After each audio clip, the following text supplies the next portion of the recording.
Did you know that archaeological evidence suggests that Sodom and Gomorrah may have been real cities that faced a catastrophic disaster around 3,700 years ago?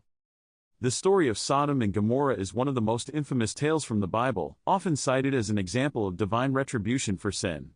These cities, located in the Dead Sea region, have been a topic of fascination for centuries, sparking debates about their historical existence and the reasons behind their downfall. The biblical account describes them as being punished by God for their wickedness, particularly for their homosexual practices and inhospitable nature towards strangers. Many people interpret the destruction of Sodom and Gomorrah as a cautionary tale about the consequences of immoral behavior. The story is often used to condemn homosexuality and other actions deemed sinful. However, this interpretation might be oversimplifying the complex historical and cultural context of the ancient cities.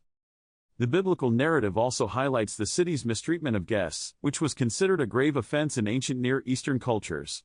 This aspect of the story is frequently overlooked in modern discussions, yet it played a crucial role in the city's condemnation.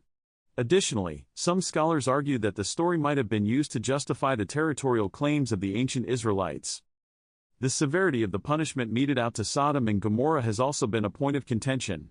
The complete destruction of the cities, with only a few exceptions like Lot's wife, who was turned into a pillar of salt, raises questions about the nature of divine justice. Was it a demonstration of God's wrath, or was there another factor at play? The search for Sodom and Gomorrah has been ongoing, with several sites proposed as their possible locations. Archaeological excavations have uncovered evidence of a massive earthquake that struck the region around 1600 BCE, which some researchers believe could be linked to the biblical account. The findings include a layer of ash and destruction at Tal el-Hammam in Jordan, which matches the time frame and geographical description of Sodom. This earthquake, combined with evidence of a massive flood, could have created a perfect storm that led to the downfall of the cities. The presence of sulfur and other chemicals in the soil could also support the theory of a natural disaster rather than a purely divine intervention. Some researchers even propose that a meteorite impact could have caused the destruction. The volcanic eruption theory, although compelling, does not entirely explain the peculiarities of the biblical narrative.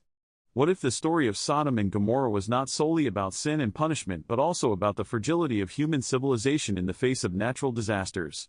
This perspective encourages us to reevaluate the events and their significance.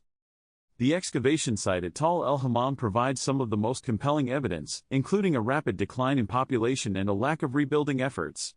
It seems the disaster was so devastating that it left a lasting impact on the region.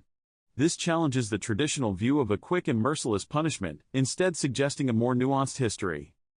In summary, delving into the history of Sodom and Gomorrah reveals a complex interplay of natural disasters, cultural practices, and perhaps even divine intervention. The common narrative of sin and punishment overshadows the multifaceted nature of this ancient tale. By exploring the evidence and theories, we gain a deeper understanding of these enigmatic cities.